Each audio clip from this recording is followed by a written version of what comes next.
still on YouTube. Now I know it's a fact. G'day everyone, it's me, the anti-theocrat, back with another one.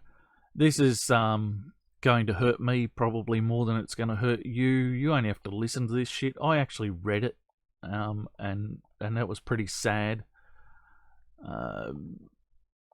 If I can't get it started, it doesn't matter, but let's dive in, shall we? I got it started. Yes, Invest to Recover, the Greens Economic Recovery Plan for Australia. Woohoo, the Australian Greens, they've got a plan. The best thing about the Australian Greens is they will never again achieve the power in government that they once had. The Australian Greens once had control of an Australian government. They held the seats that swayed which way the government went. There was a balance at the election, and the Greens held enough seats that going one way or the other decided the government. They decided the government with the party that they knew would give them what they wanted, and what they got was was the carbon tax, or the carbon price, which only lasted for as long as that government lasted. But the carbon price, for that one benefit, they sold off their entire party's political power. Basically, they for signing off on that, they said, you can have our vote on absolutely everything else, and handed the Labor government an open ticket to do whatever it wanted.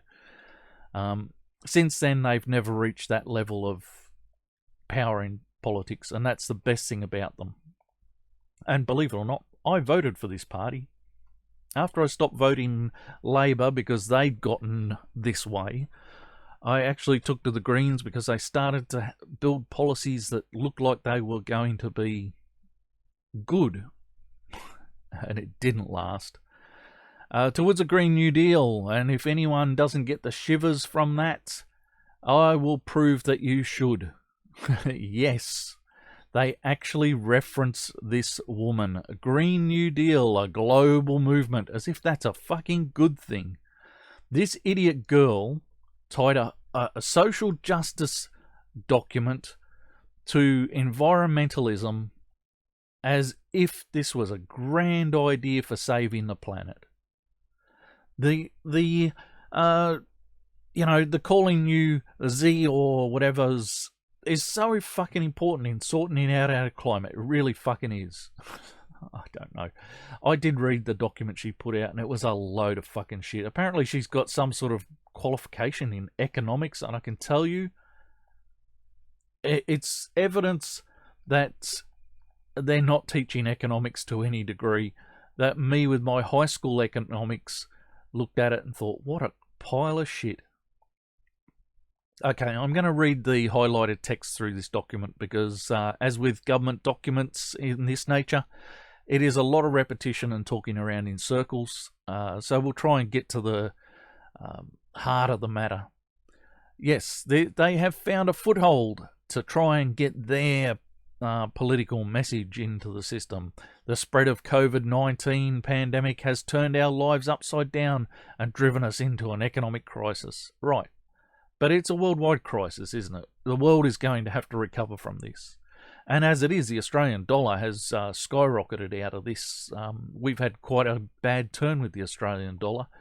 And it turns out this has actually done us some favours as it has gotten better, because we managed to deal with it quite nicely. So what we do next matters. Well, what we do next always matters, doesn't it? That's not a statement of any kind of worth. Right now, we have a chance to map our way out of the jobs and economic crisis into a fairer, more sustainable future. And at this point, I'm going to show you an image that just made me laugh. And this sounds like what the Greens are suggesting. We will not go back to normal. Normal never was. Our pre-corona existence was not normal, other than we normalised greed, inequality, exhaustion, deletion, extraction. Now, where I saw this, I did question what the fuck extraction is. What the fuck is extraction? I just don't know. I don't even know. I have never heard that in social justice terms before, extraction. But normalize greed, inequality, exhaustion, depletion. These just sound like things that humans do. Human nature is being described here. How is that not normal? Our very nature is our normality. So anyway, moving on, we should not long to return, my friends. I'm not your fucking friend, fuck off. We are being given the opportunity to stitch a new garment. So we're all going to work in sweatshops. Okay, interesting. To stitch a new garment, one that fits all of humanity and nature. Oh, we're going to fix the fact that nature is basically fight and flight or eat or be eaten. It's going to be fixed with jumpers, woolly jumpers for everyone. And we can do that by, I don't know. Anyway, I took the time to look up Sonia Renee Taylor, and it turns out she's this giant elephant of a woman who is basically about social justice, and I don't know, who cares? It really wasn't worth it. But this sounds like what the Greens are proposing, that we are going to declare nature, all nature, the nature of the animal world, the nature of the plant world, the nature of humanity, and we are going to just deny it all and go knitting. I have no fucking idea how that works or what it's all about. But now everything has changed. Well, not really. Not really. My life hasn't changed. It really hasn't. The whole virus thing did absolutely fuck all to change my life. Apart from having to homeschool for a few weeks, a couple of months I think it might have been, I had to homeschool. No change. My son's back at school. He's back doing what he's doing. We're back doing homework. I'm back to sorting my office out because it's not a classroom anymore, but that gives me the opportunity. I'm going to sort out some other shit, business and my music and crap into this office. But my life hasn't changed. I'm still earning the same way. My family income is still about the same as it was. We had a little bit of a hiccup at the start, but all up, the nature of our business changed a little bit. But we adapted and worked that out. It hasn't really caused a massive change. So has everything changed? Because in my life, it hasn't. We can't cut our way out of crisis. We have to invest for the future. Righto. But what's wrong with business investment? What's wrong with finding new ways for business to function? I mean, I just noted a story about insurance no longer backing adventure tourism or some shit. Well, I don't care. Are there other things it could be backing? Are there other business avenues? I note that all the insurance companies are trying to find avenues to get people back into the swing of spending money with them. It's not really that big a deal. They will work it out at a commercial level, and they'll bring themselves back up because they want the profitability they were experiencing before this happened. Remember, this is government. This is a political party stating this, not a. If this was Google saying we can rebuild and invest for the future, I would go, well, yeah, that's the nature of the business you're in. I don't really feel that about government. There are things that government can do that I'm quite happy for it to do, but it is not the government's job to rule over the entire economy and fix it. I mean, did they cause the problem? I don't think they did. Instead of going back to normal, we can build a better normal. Hey, remember the wall? The better normal involves knitting jumpers for lions and tigers. If we can remake our society to protect us from a virus, we can remake it to look after people and our environment. No, we did not remake our society. We just did not remake our society. I saw one of my friends, one of the neighbour kids, mum up the street at the supermarket this morning. I said, we haven't seen much of you since the lockdown. How's things going? Because we are slowly coming back to what we had. Yes, we locked down for a bit, but we did not remake our society. These ratbag kids in his neighbourhood will be back out running around the neighbourhood doing the usual shit that kids do as soon as we get over this bloody thing. Because society has not been remade. It has merely been put on hold. So yes, you can't now remake it. It has not been broken. I know this is your wish. I know that you are the socialist, the only representative socialist party in government.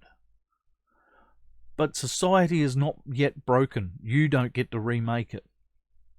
We need to tackle this economic crisis as well as the jobs inequality and climate crisis so we can set everyone up to live a good life. Really, how do you propose to ensure that everybody has a good life? I'd love to see that plan.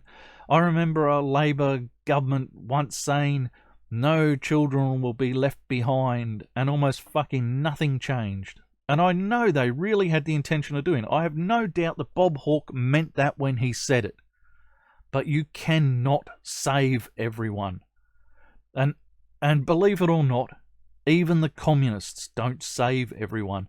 Somebody somewhere suffers for the greater good. Tackle this economic crisis as well as the jobs. Well, yeah, I don't know that we need, but I think things will come back. I think people are just going to get on. I have no idea what inequality and climate crisis have to do with this. These seems throw-ins. These seem to allude to the international, which is the American Green New Deal. We now have to consider inequality and climate crisis as standard facts. These are the standard facts of our economic recovery and our system. There's no looking back from this. This is just the way it is. You can't have back your jobs and your economy unless you're prepared to have equality and climate crisis looked at. A government-backed jobs, and believe me, I'm not against these base concepts. I mean, climate crisis, I am. I have done my days as an environmental activist. I watched the latest Michael Moore documentary. I'll link that below, by the way. I'll put a couple of links because it's been blocked at least once online. But I'll link that. But I watched that, and the guy who made that is me. He may have been more prominent than I was because I was working in a outback town in Australia. But everything he said about his career, his writing for newspapers, his investigation, his activism, I did all of it. I even about a month ago, I was digging through old paperwork to throw out a whole heap of old paperwork I had in the office. And I found the police permit for running a walk against warming. My name on the top of it as the person applying for it because I organised the damn walk. So everything in the Michael Moore documentary was me.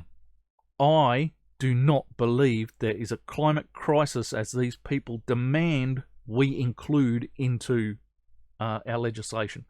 If there's a problem, you get to look at it, you get to assess it, but you do not get to demand that I fucking go along with it because I've had my fill of it.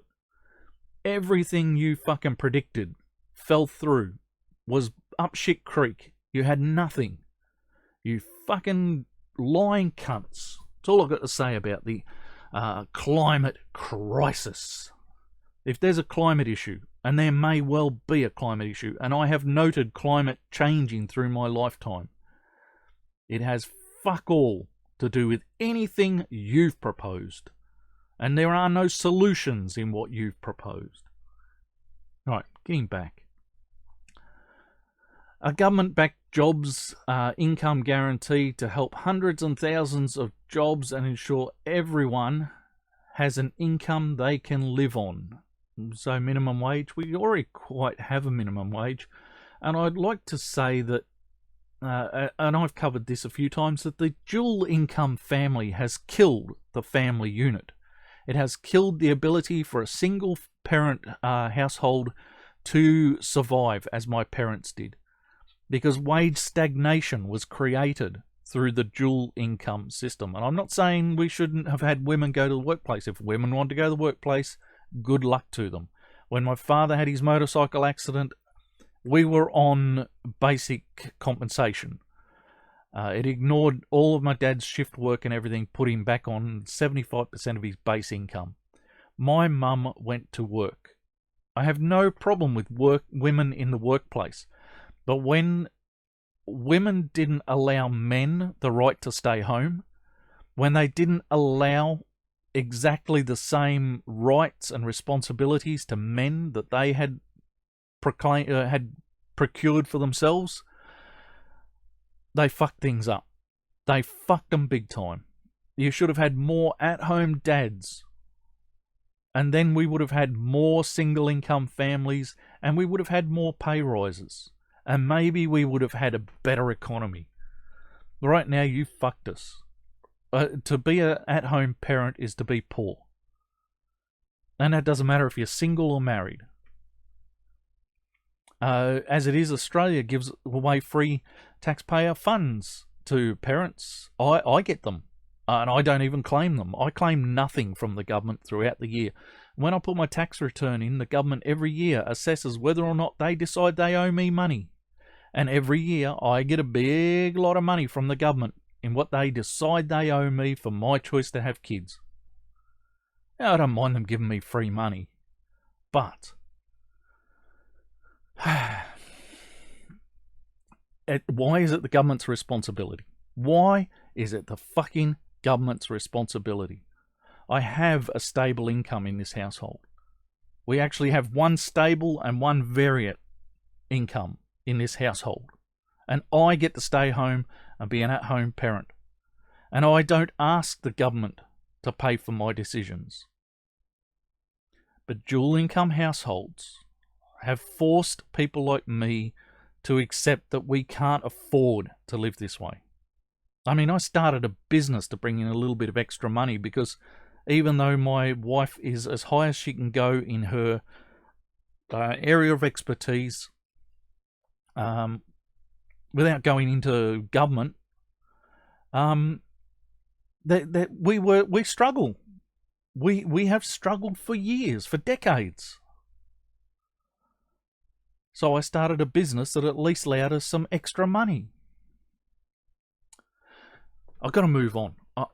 I just get sick of this shit that people think the government's responsibility to pay for our decisions. I decided to be a parent, not the government. Massive government. I've got to step back one, because I understand that if the government wants population growth, and our Australian population growth is 2.4%, I believe, on average, thereabouts, and they want to improve that population growth, then paying for people to have children seems like a way to do it. So I can see that there is some room for movement in this thing, but it is still not the government's business to pay for my decisions. It's not the business of the Australian taxpayer to pay for my decisions. For the government to pay for its policies, that's fine, but not just a blanket, here, have some free money. Anyway, government-backed jobs, and income guarantee. I'm not liking it. I'm sure there's some depth in it, but I'm betting it's not good. Massive government investment in health, education, manufacturing, and renewable infrastructure. Why does renewable infrastructure have to be added there? I understand this is the Greens party, but renewable infrastructure is growing on its own. It really is. There's 3 bloody solar farms gone up out here since I moved here. And I was in council meetings here trying to convince our local government to invest and allow someone to construct here. I just don't see why this is a necessity of government. Why can't it just be the same? Because fucking coal. You're not going to fund coal at all, are you? So you're not going to give everyone same money. You're going to give certain industries more money. You're going to not worry that there's those fucking children in cobalt mines digging the shit up and so forth, are you? No, not your concern.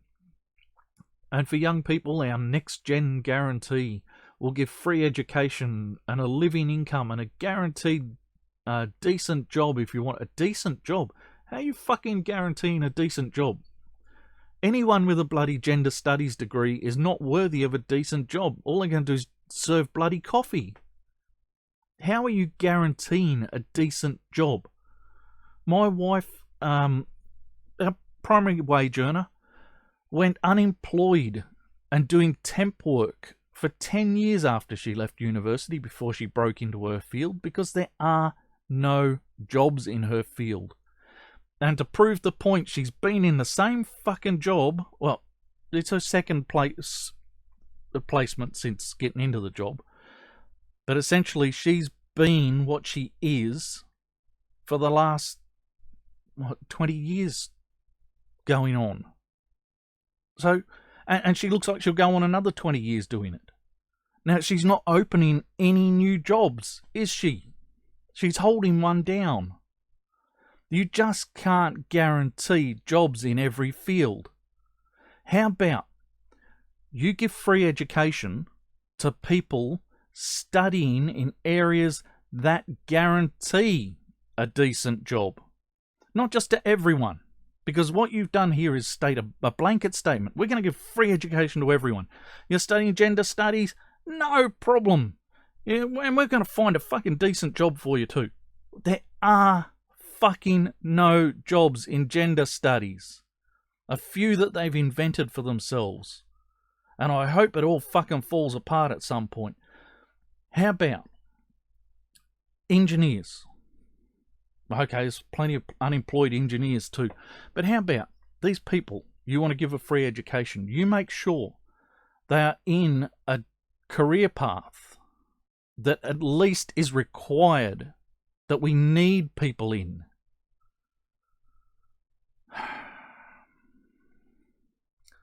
See, all the fucking little gender studies girlies and their bloody soy boys getting a free ride to do fuck all with their lives. At our taxpayer expense, thank you. All this is just the beginning. Yeah, next is communism, because I know what you people are. Okay, executive summary. We're going to skip all the bullshit bits. Executive summary. I think we can actually get away with not reading the rest of this document and shortcut at this point. Let's just read the executive summary and call it a fucking day. We must continue to respond to the current health crisis and ensure no one is left behind, while also charting a pathway to economic recovery that tackles the twin crisis of inequality and the climate emergency. Why? Why must these things be part of economic recovery? Is it really that fucking important? Because I want to know this inequality, right? This inequality here. Does that include, 50-50 parenting, or allowing men to stay at home and raise the kids, or any of the other inequalities that men face? Because it doesn't, does it? I know the Greens have a fucking queer youth group, a youth wing. Queer youth. What a fucking stupid idea. In any case, that's the inequality they're talking about. Oh, our fucking feels inequality.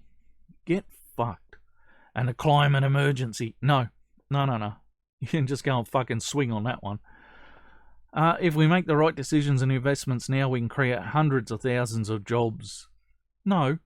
No. You can create hundreds of thousands of short-term jobs. The number of people currently employed in the solar farms, the 3 massive solar farms, one of them was the biggest one in Australia when it was created. I don't know if it still is. But the number of people employed in those places is fuck all. When they build them, there are a great number of people involved in the building.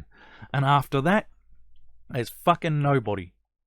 I don't even see people out with brooms getting the outback dust off the fucking things. They can't all be working at their peak performance at this point. By the time they'd been constructed, they probably had enough of our outback dust on them to shade them. But there's no people out there walking around with a fucking can of water and a broom brushing the fucking things off. No. We can create hundreds of thousands of jobs, look after the well-being of all Australians. We can look after the well-being of all Australians. And nobody's been trying to do this before. All those homeless people, nobody's been trying to get the homeless off the streets. I'd like to know how your plan is better than anyone else's plan. Are you going to reopen the institutions that used to hold half of these people? People with mental illness issues, who we used to put in little homes with padded cells, and we used to, electrocute them and shit. But maybe we can do a bit better than that in this modern age. But are you going to reopen institutions? Is that the plan? Lock away the fucking mental cases on the streets? And transition to a clean energy society. Yeah, good one on that one. I'm going to link the Michael Moore video below. I know it's not 100%, but it is 98%. And at 98%, the people who have tried to talk over it, and I'm going to cover this shit because I actually did a search and for the video to get links, and the first thing was a debunking. And I'm going to do a walkthrough of the debunking because it is just repeating the same fucking lies. There's no debunking in it. Anyway, setting up our country for a prosperous and safe future. Yeah. Sounds good political rhetoric. That's what that is. At the time of writing, between 14 and 26% of workers are out of work. As many as 1 in every 2 hospitality workers have lost their job or been stood down. Yeah, it's a thing. These are shocking figures. Well, I don't know what the fuck you expected, particularly given their impact on young people. Yeah, and young people go on unemployment benefits and the job seeker and job keeper payments that were provided, and they'll just fucking suck off the teat, so don't worry about that. We do have a public teat here in Australia. You do know that, don't you? Before the crisis hit, nearly 1 in 3 young people either had no work or not enough hours of work. And when has it been any better? How are you going to get these young people to work? I actually have some ideas how you're going to do that. And maybe we'll get to covering that in here. But slave labour is no more impressive to me than unemployment. Stuck in insecure work and facing soaring housing costs and rising education debt. I don't give a fuck, right? You don't want this. You study something that pays the bill. Now, I actually have an education debt. I know what it is to have an education debt I will never pay back. As an at-home father, I do not earn enough money to be required to pay back my debt. But if you are studying gender studies, and I wasn't, I was studying something that I thought would advance my career opportunities. The problem was, I was already working in the field, and I was doing fucking dumb fuck study at university. How the fuck anyone walks out of a university with any knowledge I don't know? And I used to train apprentices in my field of my technical field. I'm an industrial instrument technician. Now, in my field, I trained apprentices. One of those people I had to train came out of university with a degree which stood him in higher stead than I was in my own trade. Right? He came out as a instrument something, I don't know, it was an instrumentation degree of some sort, and had no fucking idea how to pick up a tool. But they sent him out into the workforce. Get yourself a fucking real job. Get yourself a real qualification. Get yourself something other than a fucking debt. And don't expect me to pay for it when you are qualifying at a higher grade than I am that come out useless. This is something you need to discuss with the educational institutions that you're going to, not me. Now, young people are the ones most likely to, by the way, if it wasn't clear, the Greens are up the arse of the pre-voting youth of Australia. That's who they're... It's like any good religion, you strike when they're young. You indoctrinate them young and then hope you can hang on to them for as long as possible. And this is what the Greens do. It is a religious cult. Now, young people are the ones most likely to have been in jobs shut down by the COVID crisis, and they make up half of the 1.1 million casuals deliberately excluded from the job keeper package, support package. I'm sorry, the job keeper package was paid to people who had been in employment for more than, I think, a year. My wife qualified because she had been in her job for 3 years.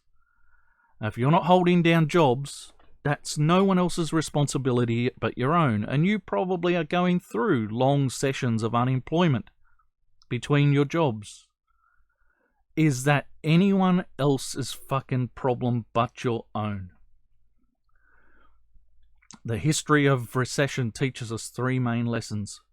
First, recovery from massive unemployment takes a long time, particularly for young people. This fucking young people thing, it's going to come up time and time again with the Greens because it really is a youth cult who are about to start. When you look at pictures of the Greens, it's a youth cult and a perpetual student cult. That's what most of the people who are active with the Greens look like. They look like they've either never stopped studying or they are the people educating people who are studying. It is just a fucking... God, just... shits me up the fucking wall because it's ignorance. It is the ignorance of young people and people who've never had to fucking work for a living. Are about to start their careers. No, they're fucking not. You're telling me they're in education, getting debts. Secondly, the longer... by the way, I walked out of school, and as I walked out of school, I applied for something like 24 different positions. And I got 2 offers. And I took one of the 2 offers.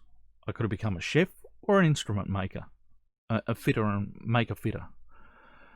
I took the instrumentation line because electronics was my thing. I was actually hoping to head to university to do electronics or architecture. Didn't get the grades I needed in physics, dropped out of school.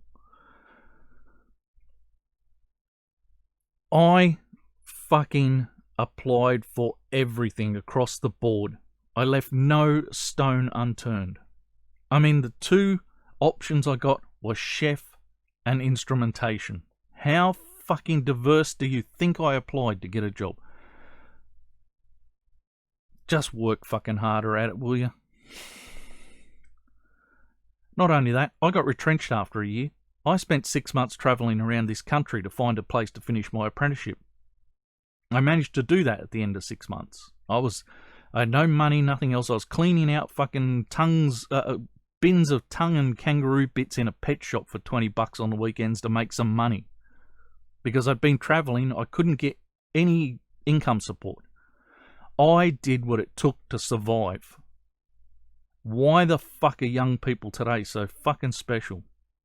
I didn't get any special treatment, and I do not regret having to put in that work.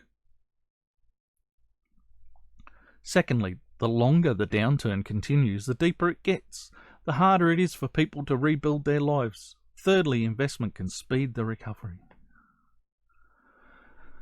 Yes. That's why the Australian Greens are putting forward a plan. This plan. Woohoo! Without a plan, those already... So no one's got a plan? Nobody else has a plan. The Greens are putting forward a plan because nobody else has a plan. Without a plan, because there's no other plan, those already suffering financial vulnerability will be the hardest hit by the economic shocks of this pandemic. It's a pretty lame pandemic, isn't it? You know, it never reached here. I've been in lockdown, which hasn't really affected my life in any great way, and it didn't even fucking breeze near us. If we don't learn from history, some people will have their careers and dreams derailed for years, while others will never be able to find a job again. Never be able to find a job again. Never be able to find a job again. I've been at home parent for 22 years now. I have no doubt that if I walked out the fucking door now looking for a job, I would get one. In fact, it is not that long ago that I did that. And I got a job, and it was only a temp job. I admit, I went for a job interview and I got turned down. Some little girlie got the job, but she couldn't hack it. I ended up filling in for 3 months. And then when she came back, I had to fucking train her. And then, yeah, doesn't matter. That turned into a shit job. But I made big money for 3 months. And all I wanted was a job to get me some extra income. It was enough for me to do big things with, that I wanted to change my life. There's no such thing as not being able to work again. There is such a thing as being too fucking lazy to take any fucking job you can get. You know what I was doing during those months? I was loading lead copper concentrate into shipping containers, away into shipping containers to go on trucks, to be shipped to China. I had to go and work in the lab to test the moisture in the samples because they'd had several containers returned for being too wet. But that's what I was doing. I'm a fucking instrument technician. I was out loading lead in an Enviro suit. There's no such thing as can't ever find a job again. Look after everyone while they keep fighting COVID-19. Continue to respond to the COVID-19 health crisis by following health experts' advice on social distancing and boosting our public health system. This was fine until they were supporting the whole Black Lives Matter protest movement, which had no fucking basis in being in Australia, because that's a load of fucking shit. There's a load of fucking shit in the US too, but it had some guy gets himself shot, some fucking Burke who'd already been well and truly known to the law, does some stupid shit, gets himself killed, and we're supposed to think that that's a worldwide fucking issue. But the Greens were posting about the wonders of youth and their activism, not following the health experts' advice on social distancing. Ensure all Australians have free access to possible COVID-19 vaccine or therapeutic treatments, and that vaccines be made locally by investing $70 million in the CSIRO's vaccine production capacity.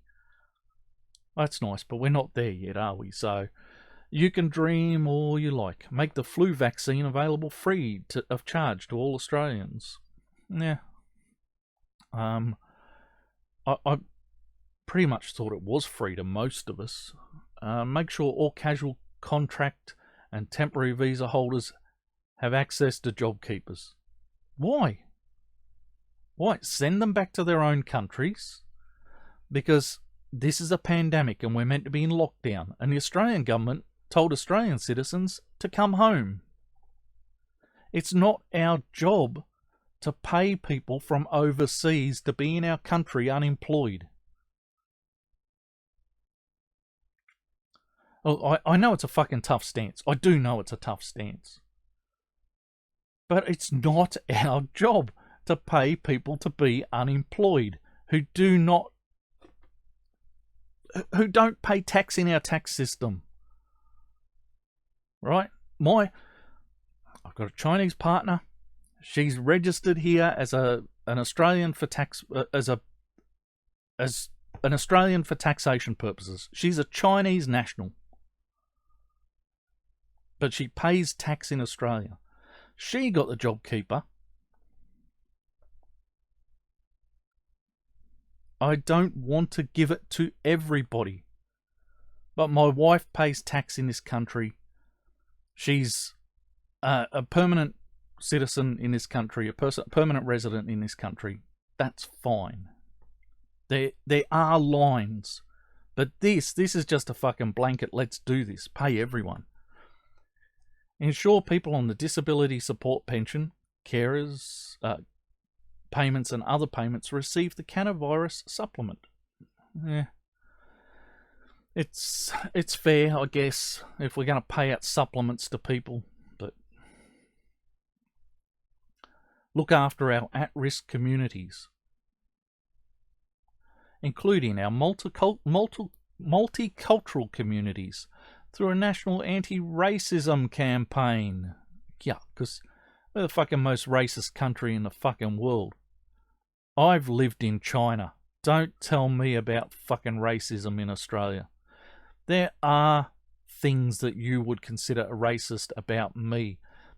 Because I have my own mind as to how we should solve problems with certain demographics in this country. And it's not the Greens. Fucking, I got some shit-ass replies for saying that the Greens had no fucking concern about the Aboriginal population in this country and they had no fucking plan for them. I could give you a few ideas, but you don't fucking want to know. You just call me a racist. Well, get fucked. Because I have an idea, because I live in the communities that you fucking trade on with this shit.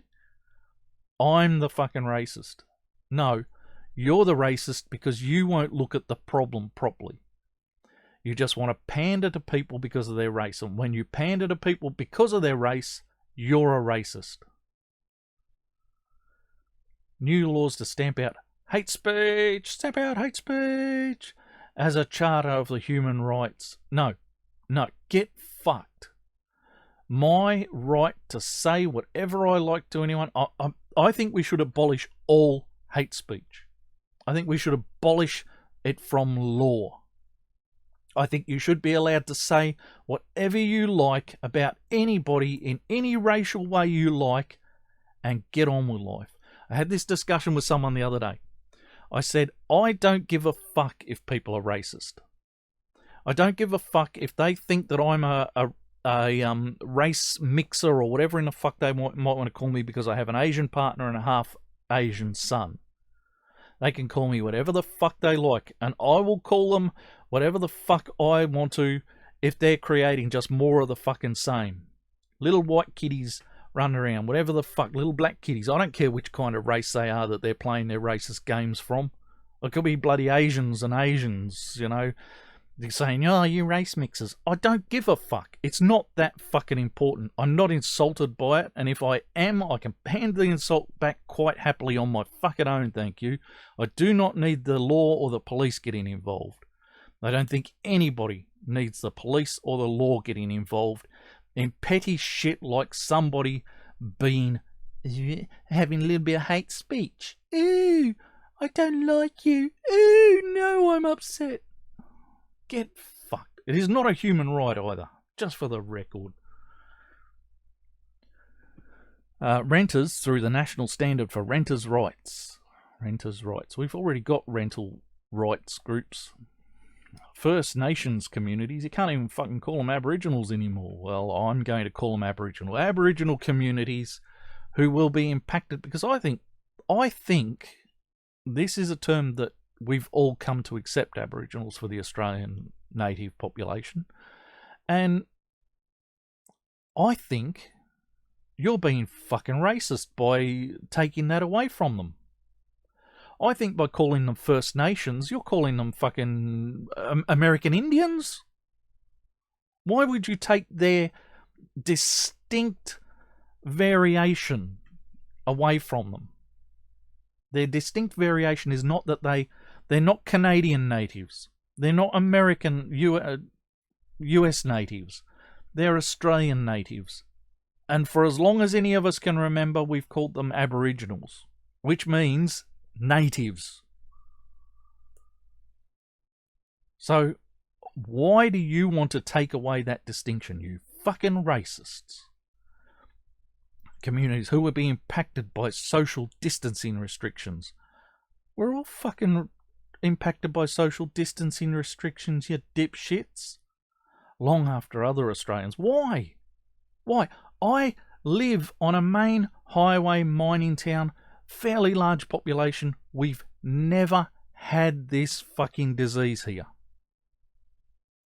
The communities that you're talking about, the ones that you're feeding on through this, because the people who put these ideas in your head, they're fucking university educated Sydney side or Aboriginals. They've got no fucking idea what goes on in real communities.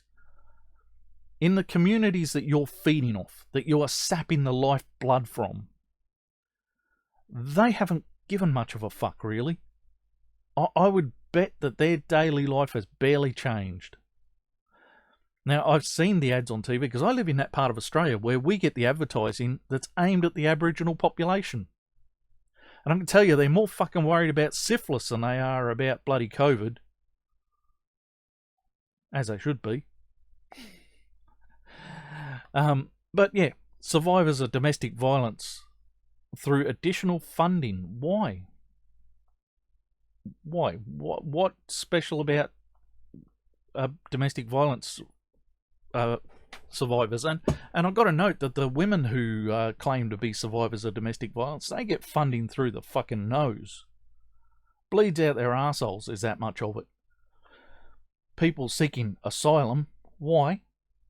Why, they're not ours. And to be fair, most of them aren't seeking asylum. They're fucking economic refugees. We know that. Through a big... I'll spell out why we know that. Because a lot of these people pass through countries that are safe for them.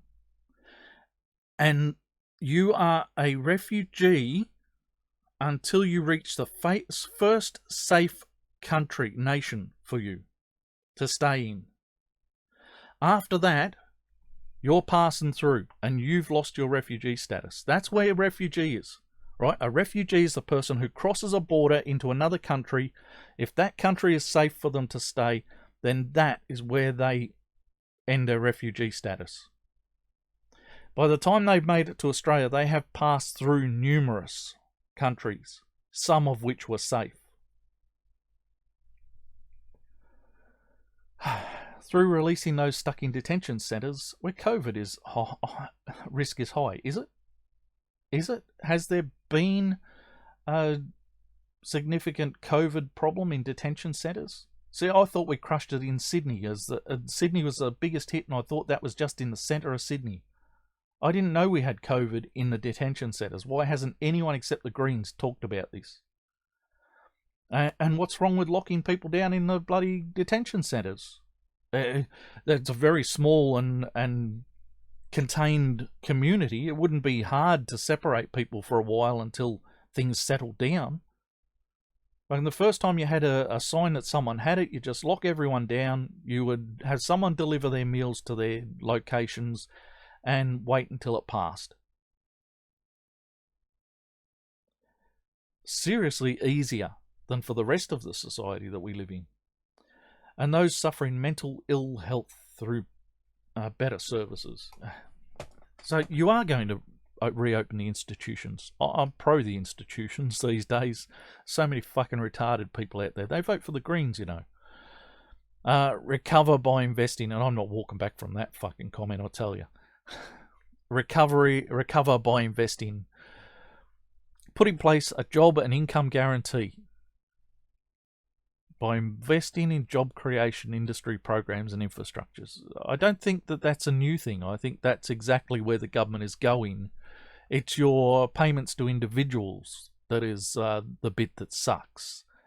Because in order for people to get off their asses and get over this, they need somewhere to go. They need drive. They need passion. When you just feed people money, all you do is create dependence.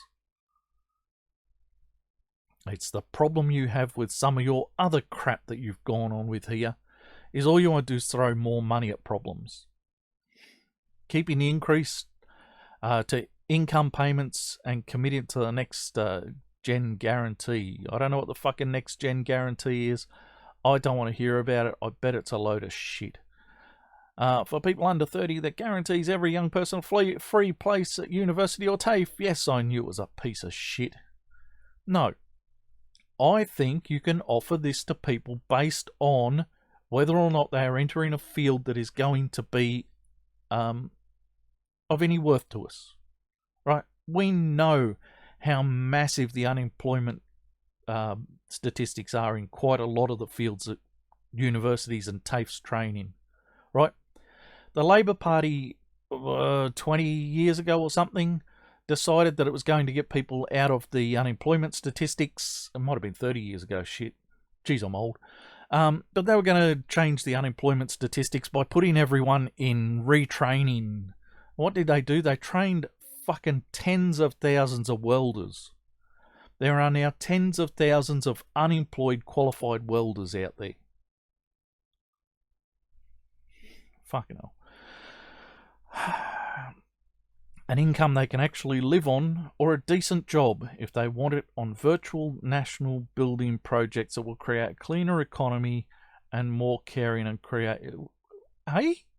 How will fucking building projects create a caring and creative society? Is this going to be a stipulation of any funding that you hand out? Fucking hell. It's like, we'll have the economy back, but you're only getting the economy if you fucking bend to our will. How fucking socialist are you exactly? Stupid question. I know the answer to that. Extremely. Implement a jobs-rich manufacturing revival. By investing $12 million to establish the Manufacturing Australia Fund to modernise and expand Australia's manufacturing, including green steel hubs in Queensland and New South Wales.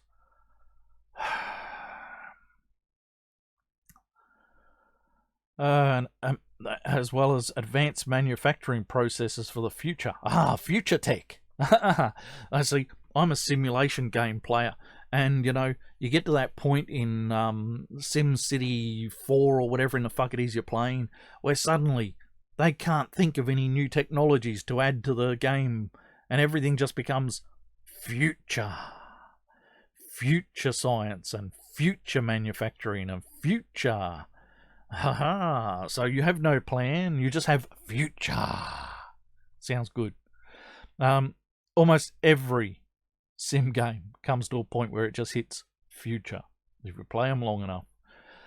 Put in place when new government procurement policies and prioritise Australia, and yes, a clean technology innovation program. I'm not against this, I gotta say, but I am against it being the one that it was at this point in our history. When Tony Abbott scrapped it, he probably didn't really do any major damage because it wasn't doing anything. But yes, I'd see. I think I'm actually still very much an environmentalist, but I've always been a realist.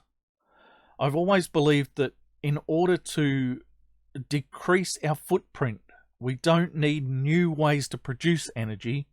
We need ways to reduce energy use. We could actually save ourselves a lot more by reducing our energy use. Now, when Australia legislated against certain lighting products, right, the incandescent bulb was legislated out by the Australian government in favour of energy-saving bulbs. It had a massive impact on our power infrastructure. There was a massive saving when we all had to start putting microfluorescence and LED lighting in our homes. low voltage lighting systems. They can be efficient, and they work, and they save energy. And we're better off going down that line than we are building new solar plants with all the problems that go with those. Link to the Michael Moore documentary will be below. Save Australia's hard-hit arts, entertainment and creativity industry. You know what? No. I'm in this industry. The business I started is in this industry. And you know what? I've never received a grant from the government. I once had a grant committee tell me that I had a brilliant idea and they wanted me to put in a grant application. When I did, they turned me down point blank. And on another occasion, I had an organisation put in a grant for a project that I had proposed. And when they decided that they were going to allow this project to go ahead and they had offered the funding, the stipulation on the funding was that I, as the artist who had come up with the concept, was not included in the project. Upon which I walked into their office one day and reminded them that Creative Commons and, copyright and all that crap. I went in with the law in hand and I fucking gave them a mouthful. And so rather than say, okay, we're going to have to include you in some way then, they fucking pulled the funding. Project didn't happen. I have entirely self-funded my entertainment business. I have an arts entertainment business, a creative industry. All those catchwords you use there, they fit my business. And I made it profitable to fund all my side projects. I get to buy myself toys and try out new things, and it all gets to go down as a tax dodge through my business. I get to write off the taxation against, my income. Go and earn your own fucking money. Do something with your lives. Stop fucking begging other people for money. Just because you are in the arts, entertainment and creativity industry does not mean you do not have to produce a work that people want to see, touch, feel, hear, interact with, whatever. Right? There are so many fucking little art house plays and things that go on that nobody wants to fucking see. The same 6 people go and sit in the audience for all of them. Maybe 16. Produce something that pays your bills. Do something that pays your bills. Then you get to do your weird shit. I don't know why I have to fund other people's weird shit. I don't get to fund... Other people don't fund my weird shit. They never have. Build 500,000 public and community homes. Sounds nice. I actually have some attachment to public housing because public housing used to put cheap houses into the market. I live in an ex-public housing house. Most of the houses around me are still publicly owned. Probably more than half of them are still publicly owned. But these houses put cheap housing into the hands of people at the bottom end of the property market.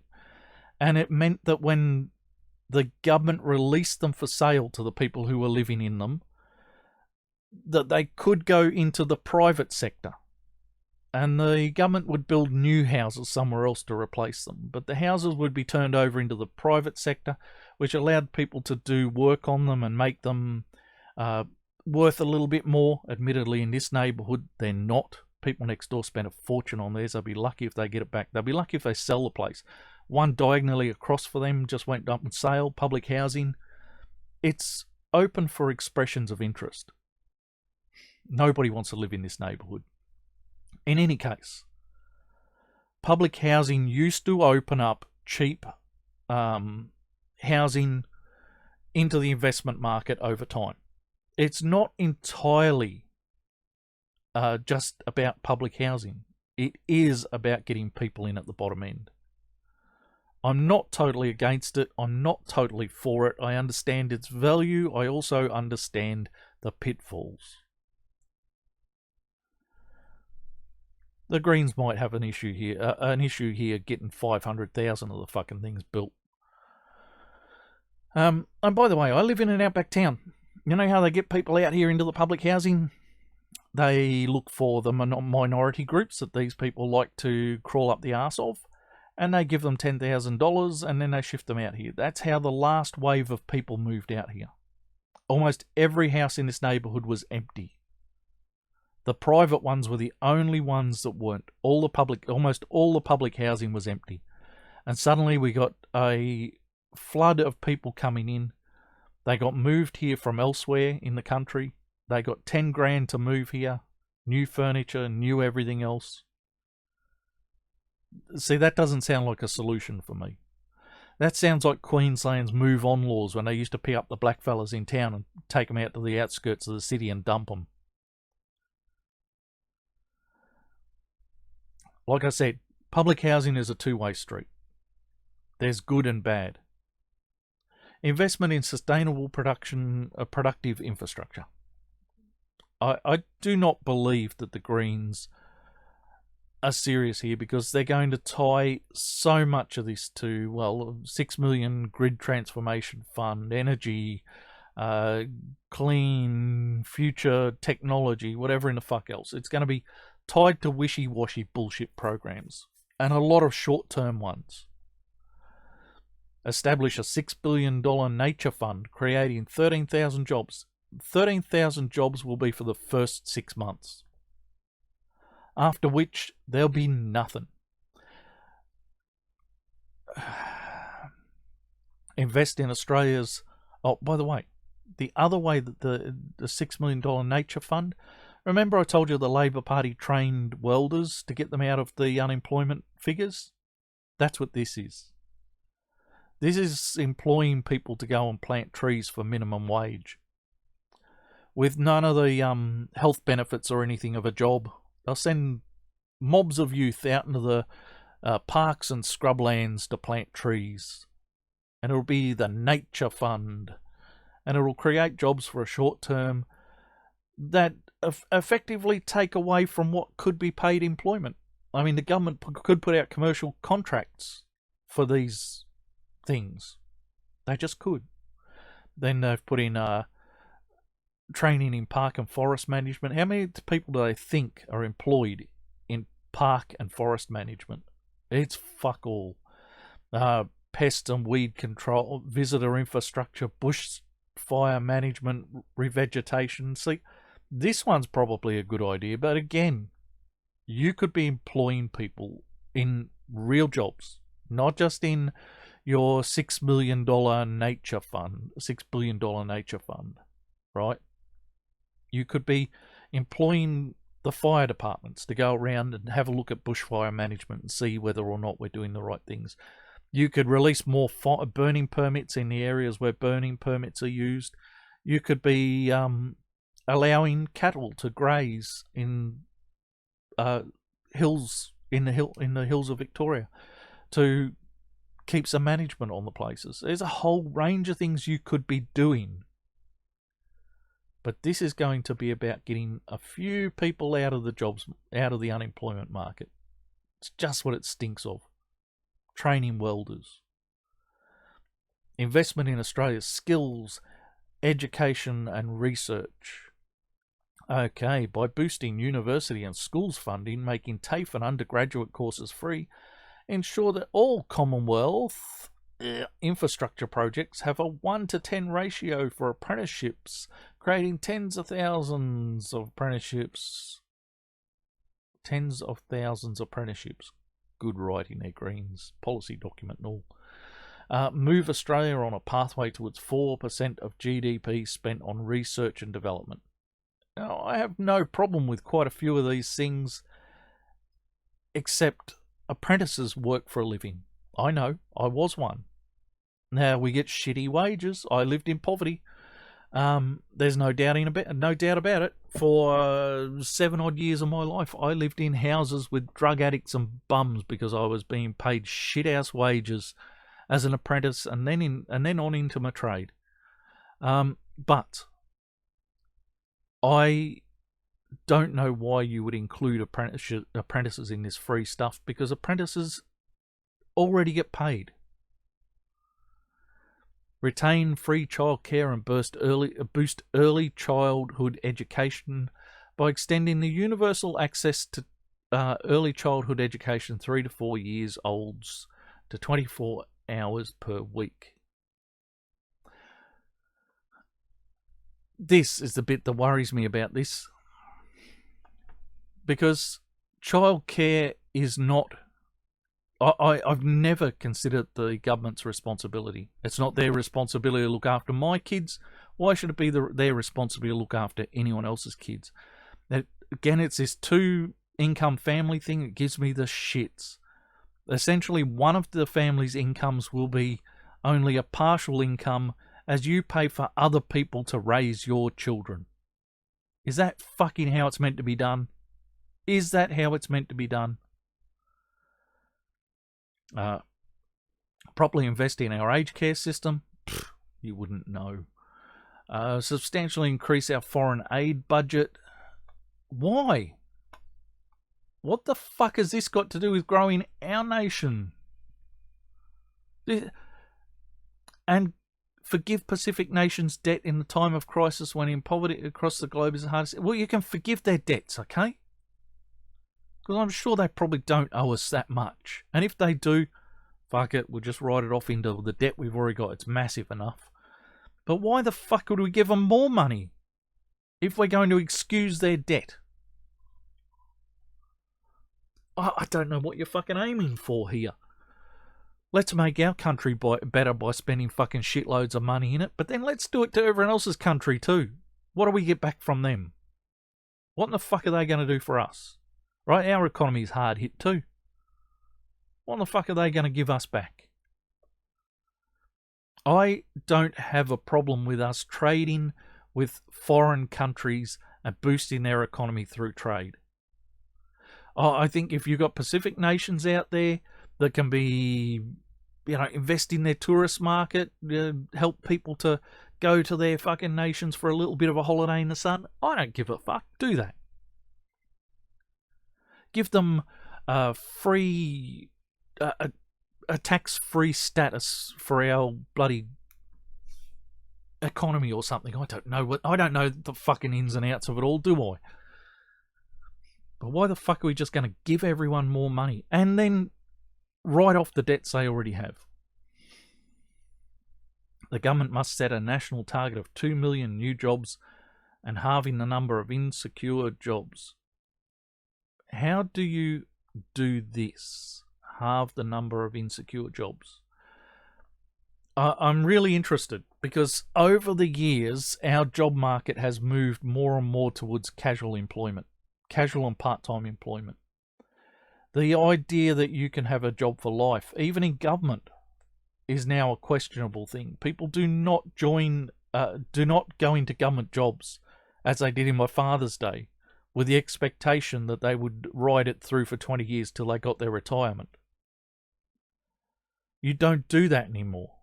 If you don't do it with government, how in the fuck are you going to make this happen everywhere else? Go on, I'm waiting. Our plan will create approximately 870,000 jobs. Really? What? 13,000 jobs planting trees? Go on then. Alright, I got nothing else. I'm not really interested in this. The Greens are promising that everyone's going to be employed, 100% employment. That's fucking how the communists work, and you know what it means. Lots of slave labour. So yes, I have very little interest in going through the rest of this document. They've summed it up for us. Let's leave it. Let's get the fuck out of here. That's an hour-long video. It's way too long already. Fucking Greens. Fucking Labour Party too. We got a Labour Party senator at the moment, representing member of Parliament, representing the Labour Party at its best. He's calling for an end to 50-50 parenting as the accepted norm in the family courts. because a woman got killed with her kids by her ex-husband. But you know, he wasn't screaming that when it was a woman who ran her kids up the front end of a car, up front end of a truck, and she was being investigated by family services, and her parent, the husband, the ex-husband, had warned them that she was a danger. And no one's fucking asking for women to have their parenting rights curbed, are they? Do you think it is going to make men better to be separated from their children? Anyway, I got nothing more. Labor or Green, vote for them, and you're voting against anything fucking sane these days, I tell you what. And I used to vote for both parties. I am I'm from a traditional Labor voting background. I voted Labor most of my life. I can't do it anymore. They're all fucking insane. They're stupid. The Greens calling for this Green New Deal and basing it on the idea that the American bint had something to say that was worth saying. Oh, fucking hell. It's a sad state of affairs when you have to explain basic principles like not adding all your fucking crap to basic economic plans, or your social justice crap to basic economic plans. You can do basic economic plans without having to fucking dictate to people how they're going to go about these things, without dictating every fucking thought they are going to have. In any case, I wouldn't vote against the Greens. I wouldn't vote for the Greens, and I will actively participate in calling against the Greens because, as they make clear in this document, they want to increase hate crimes. And that's enough for me, because I don't give a fuck if people hate me. I don't think anyone should give a fuck if people are hating me. If they're not threatening you with actual physical violence or enacting said on you or your property, then they are doing nothing more than expressing themselves. And you are shutting down expression. What's the next expression you'd like to shut down? I don't want you going down this path. We've already gone too far down it. That we have hate law legislation in place. And that at least one part of that is just, oh, if I'm feeling insulted, I can take people to court. Fuck off. Done. Out of here. I've been the anti-theocrat. I hope this hasn't made you too fucking bored. It gave me the shits reading this crap. I will see you in the next one. May your gods remain fictional. Whatever.